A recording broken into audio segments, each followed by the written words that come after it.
परिवर्तन की वेला में युग ऋषि के संदेशवाहक बने ऑडियो बुक। लेखक पंडित श्रीराम शर्मा आचार्य। ऑडियो 3। विश्व शांति के लिए विचार क्रांति आवश्यक। अखंड ज्योति 1969 पृष्ठ 7 पर लिखा है कि सारी विपत्तियां दुर्बुद्धि को उत्पन्न करती हैं। अवांछनीय विचारणाएं ही हैं जो नरक की परिस्थितियां उत्पन्न करती हैं। समस्त सुविधाएं होने पर भी यदि विचार पद्धति सही नहीं है तो व्यक्ति केवल दुख पाता रहेगा और संबंधित लोगों को दुख देता रहेगा। हमारी शारीरिक, मानसिक, आर्थिक, पारिवारिक, सामाजिक, राष्ट्रीय, अंतर्राष्ट्रीय विपत्तियों का कारण और कुछ नहीं, केवल लोकमानस की अशुद्ध दिशा ही है। यदि भूल के इन कारणों को न सुधारा गया तो सुधारों के समस्त प्रयत्न जड़ सूखती जाने वाले पेड़ के पत्ते सींचने जैसी विडंबना सिद्ध होंगे। इसलिए यदि वस्तुतः वर्तमान विपन्नताओं का समाधान ढूंढना हो तो इसी निष्कर्ष पर पहुंचना पड़ेगा कि संसार की विशेषताएं भारतवर्ष की चिंतन पद्धति को परिष्कृत करना संसार की विशेषतया भारतवर्ष की चिंतन पद्धति को परिष्कृत करना आवश्यक है। नैतिक और सांस्कृतिक पुनरुत्थान केवल इसी एक आधार पर संभव है, इसके अतिरिक्त और कोई मार्ग नहीं। एक सर्वतोमुखी विचार क्रांति इस युग की सर्वप्रमुख आवश्यकता है। इसे चाहे आज संपन्न किया जाए चाहे 1000 वर्ष बाद, रास्ता इसके अतिरिक्त दूसरा है नहीं। विचार क्रांति आज की सबसे बड़ी आवश्यकता। अखंड ज्योति मार्च 1967 पृष्ठ 7 से 10 पर लिखा है कि आज जो पाप, अनाचार, दंभ, छल, असत्य, शोषणों आदि दोषों का बाहुल्य होने से समाज में भारी अव्यवस्था उत्पन्न हो रही है, उसके लिए किन्हीं अमुक व्यक्तियों को दोषी ठहराने या उन्हें मार काट देने से समस्या का हल नहीं हो सकता। अविचार परिवर्तन ही एकमात्र वह आधार रह गया है जिसके माध्यम से विभिन्न प्रकार के कष्टों का सृजन करने वाले दुर्गुणों को निरस्त किया जा सके और न्याय तथा शांति की स्थापना की जा सके। इस युग की सबसे बड़ी शक्ति शस्त्र रही है, वरन उनका स्थान विचारों ने ले लिया है। चूंकि अब शक्ति जनता के हाथ में चली गई है, जनमानस का प्रवाह जिस दिशा में बहता है उसी तरह की परिस्थितियां बन जाती हैं। इस जनप्रवाह को शास्त्रों से नहीं समझी जानी चाहिए कि अब शस्त्र युद्ध का जमाना चला गया, आज तो विचार युद्ध का युग है। जो विचार प्रबल होंगे वे ही अपने अनुकूल प्रतिकूल परिस्थितियां उत्पन्न कर सकेंगे। जो विचार प्रबल होंगे वे ही अपने अनुकूल अनुरूप परिस्थितियां उत्पन्न कर लेंगे। वास्तविक शक्ति तो इस युग में विचार पद्धति की प्रखरता पर ही आधारित है। लोकमानस जिस विचारधारा से प्रभावित होगा वैसी ही परिस्थितियां उस समाज में विनिर्मित होने लगेंगी। विचार क्रांति जिसका अर्थ है मनुष्य के आस्था स्तर को निकृष्टता से विरत कर उत्कृष्टता की ओर अभिमुख करना आज की सबसे बड़ी आवश्यकता है। विश्व मानव उसी के लिए तड़प रहा है। युग की यही पुकार है। संसार का उज्जवल भविष्य इसी प्रक्रिया द्वारा संभव है। इतने आवश्यक एवं महत्वपूर्ण प्रयोजन की पूर्ति के लिए हर प्रबुद्ध व्यक्ति को कुछ सोचना ही होगा और करना ही होगा। अन्य मनस्क बैठे रहने से तो हम अपनी आत्मा के सामने कर्तव्य घात के अपराधी ही ठहरेंगे। हम क्या करें?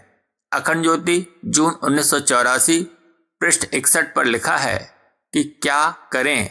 इस प्रश्न का इन दिनों एक ही उत्तर है, विचार क्रांति के युग धर्म का परिपालन करने के लिए एक निष्ठ भाव से जुट पड़ें। आज की समस्याएं अगणित हैं, उनके स्वरूप और प्रतिफल भी भिन्न भिन्न हैं, किंतु यह मानकर चलना होगा कि सभी का निमित्त कारण एक है, चिंतन में विकृतियों का भर जाना। आस्था संकट ही अपने युग का सबसे बड़ा विनाश का कारण है। इससे बड़ा दुर्भिक्ष और कोई नहीं हो सकता। निराकरण का उपाय भी एक ही है, उल्टे को उलटकर सीधा करना। यदि लोकमानस को परिवर्तित परिष्कृत किया जा सके तो हर समस्या सरलतापूर्वक सुलझने लगेगी। नाली की कीचड़ साफ किए बिना मक्खी मच्छरों से पीछा छूटना कठिन है। हमें युग धर्म के रूप में विचार क्रांति को ही मान्यता देनी चाहिए और छुटपुट कार्यों में ध्यान बटाने, शक्ति खपाने की अपेक्षा इसी काम में जुट जाना चाहिए। इस मंत्र को गुनगुनाते रहना चाहिए कि जिन्हें अपना ढिंढोरा पिटवाना ही अभिष्ट हो, वे चित्र विचित्र योजनाएं बनाते और सेवा के नाम पर कौतुक कुतूहल खड़े करते रहें, पर जिन्हें एक ही ताली से सब ताले खोलने का मन हो, वे विचार परिवर्तन के कार्य को सर्वोपरि मानकर उसी को लक्ष्य रखें और उसी से संबंधित कार्यों में हाथ डालें। घर घर अलख जगाया जाए। अखंड ज्योति 1985 अगस्त पृष्ठ 65 पर लिखा है कि प्रज्ञा परिवार सृजन का संकल्प लेकर चला है। उसके सदस्यों सृजन सैनिकों का स्तर ऊंचा होना चाहिए। ऐसा ऊंचा, इतना अनुशासित कि उसके कर्तृत्व को देखकर अनेक की चेतना जाग पड़े और पीछे चलने वालों की कमी न रहे। बढ़िया सांचों में ही बढ़िया आभूषण, पुर्जे या खिलौने ढलते हैं। यदि सांचे ही आड़े तिरछे हों तो उनके संपर्क क्षेत्र में आने वाले भी वैसे ही घटिया, वैसे ही फूहड़ होंगे। इसी प्रयास को संपन्न करने के लिए कहा गया है। इसी को उच्च स्तरीय आत्म परिष्कार कहा गया है। यही महाभारत जीतना है। जन नेतृत्व करने वालों को आग पर घी, कसौटी पर भी कसौटी पर खरा उतरना चाहिए। लोभ, मोह और अहंकार पर जितना अंकुश लगाया जा सके लगाना चाहिए। तभी प्रकाश प्रज्ञा परिजनों से यह आशा की जा सकेगी कि वे अपनी प्रतिभा से अपने क्षेत्र को आलोकित कर सकेंगे और सृजन का वातावरण बना सकेंगे।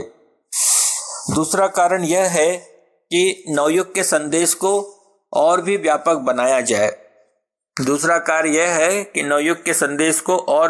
बनाया जाए। इसके लिए जन जन से संपर्क साधा जाए, घर घर अलख जगाया जाए। मिशन की पृष्ठभूमि से अपने समूचे संपर्क क्षेत्र को अवगत कराया जाए, पढ़ाकर भी और सुनाकर भी। इन अवगत होने वालों में से जो भी उत्साहित होते दिखाई पड़े, उन्हें कुछ छोटे छोटे काम सौंपे जाएं। भले ही वे जन्मदिन मनाने जैसे अति सुगम और अति साधारण ही क्यों न हो, पर उनमें कुछ श्रम करना पड़ता, कुछ सोचना और कुछ कहना पड़ता है, तभी वह व्यवस्था जुटती है। ऐसे छोटे आयोजन संपन्न कर लेने पर मनुष्य की झिझक छूटती है, हिम्मत बढ़ती है और वह एक क्षमता उदय होती है जिसके माध्यम से नव सृजन के प्रयोजन के लिए बड़े बड़े कार्यों की आवश्यकता है, उन्हें पूरा किया जा सके। जो कार्य अगले दिनों करने हैं वे पुल खड़े करने, बांध बांधने, बिजली घर तैयार करने जैसे विशालकाय होंगे। इसके लिए इंजीनियर नहीं होंगे और न ऊंचे वेतन पर उनकी क्षमता को खरीदा जा सकेगा। वे अपने ही रीछ वानरों में से होंगे। समुद्र पर पुल बांधने जैसे कार्य में नल नील जैसे प्रतिभावान भावनाशील ही चाहिए। इसके लिए बुद्ध, गांधी, विनोबा जैसे चरित्र भी चाहिए और प्रयास भी। हम क्या करें? कार्यकर्ता निष्प्रिय सेवा भावी रहें। अखंड ज्योति जनवरी 1988 पृष्ठ 57 पर लिखा है कि विनोबा जी कहते रहते थे कि किसी संस्था को तभी तक जीवित रहना चाहिए जब तक उसके कार्यकर्ता निष्प्रिय और सच्चे लोक सेवा भावी हों। वे न रहे या घट जाएं तो उन्हें विलासी प्रलोभन के सहारे रोके रखना व्यर्थ है। इस कसौटी पर प्रज्ञा परिजन अब तक निरंतर खरे उतरते रहे हैं और उनकी सेवा कार्यों से संतुष्ट जनता इतना सम्मान करने और सहयोग प्रदान करती है कि उनकी ब्राह्मणोचित निर्वाह आवश्यकताएं निरंतर पूरी होती रहें। साथ ही इस परमार्थी वर्ग की संख्या भी बढ़ती रहती है। आमतौर से सादगी का ब्राह्मणोचित जीवन लोगों को रास नहीं आता और सभी आलसी और विलासी रहना चाहते हैं। समय का प्रभाव के सर्वथा विपरीत शक्ति केंद्र के साथ जुड़े हुए निजी जीवन में बढ़ चढ़ आलस उपस्थित करने वाले सदगृहस्थ घर रहकर भी पुरातन काल के ब्राह्मणों जैसी जीवनचर्या अपनाते हैं। जो गड़बड़ करते हैं, मार्ग भ्रष्ट होते हैं, वे मार्ग से हट जाते हैं या हटा दिए जाते हैं। जन समुदाय के ऐसे व्यक्तियों को किसी भी स्थिति में बर्दाश्त नहीं करता। वह लोकैषणा में उलझा व्यक्ति स्वयं अपने पैरों में कुल्हाड़ी मारकर ग्लानि भरा जीवन जीते देखा जाता है। आज जबकि सर्वत्र कर्मठ लोक सेवियों की भारी कमी महसूस की जा रही है, तब अपने परिवार में उनका बाहुल्य क्यों है, इसका पत्रिका के पृष्ठों पर अंकित सचिव प्रतिपादन ही एकमात्र कारण नहीं है, वरन दूसरा गहरा और ठोस कारण है उसके सूत्र संचालकों की कथनी और करनी की एकता वाला ज्वलंत जीवन, अनुकरणीय अभिनंदनीय स्तर का पुण्य जीवन, जिसे खुली पुस्तक की तरह हर कोई देखता और पढ़ता रहता है। सुसंस्कृत व्यक्तित्व की आवश्यकता। अखंड ज्योति मार्च 1964 पृष्ठ 57 पर लिखा है कि हम युग निर्माण के उपर्युक्त परिस्थितियां वे लोग उत्पन्न करेंगे जिनमें मूलतः